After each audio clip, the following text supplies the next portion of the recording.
Madam. Customer. Thank you for coming today again. Good afternoon. You know, anytime you come market, I dey happy. Now, because I like your meat. You always give me big meat. How many kilo I go give you? I need 1,000 naira. Okay, 1,000 naira. So which one you want make I give you? This one. Okay, may I give you from here, but don't worry. Cut and big. No My husband they like and big. I know, madam. Your husband they like big thing. Very well. He gave me eye. That's why he carry you. Customer cut this thing. Don't worry. Cut and well. No problem. No problem. Anything you want, customer, I will do it like that. Anything you like, and they like anytime you come buy me meat. Thank you.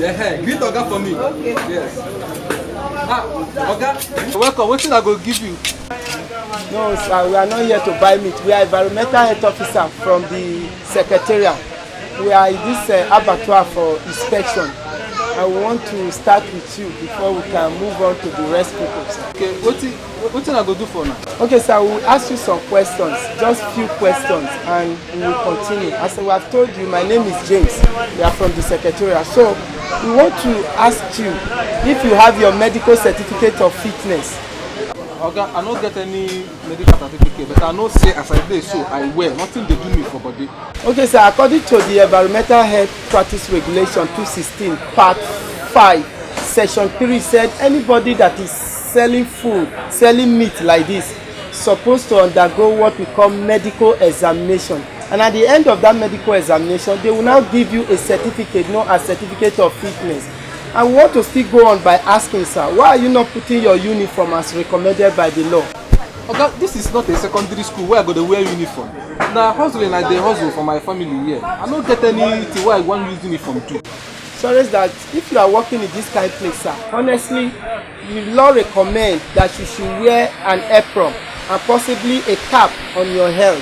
These things are done so that you cannot contaminate the meat, neither the meat even contaminate you. You wear according to the law, that is the same part I just quoted for you, Part 4, Section 4 of it says you should wear uniform.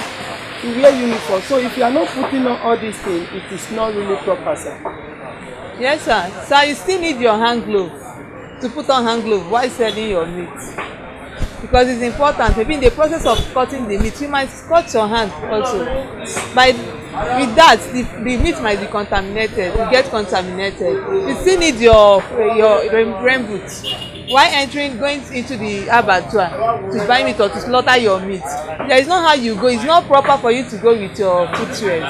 So all this one when you talk now, something where I suppose don't they do things that I don't know. So from today I promise this hand glove I'm going to use them for the cutting of the meat, and I will wear my uniform, put my apron for my own good and for the good of my own customer. So guys, for this one we are now today, this is our first visit. We are educating everybody that they should comply with this little thing.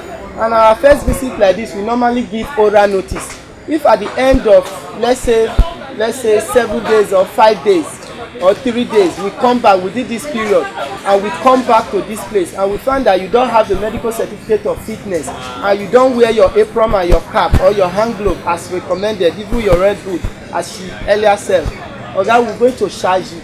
No, you don't go reach like that. I told you, you don't go reach like that. Before you come back again, I go don't do everything. All right.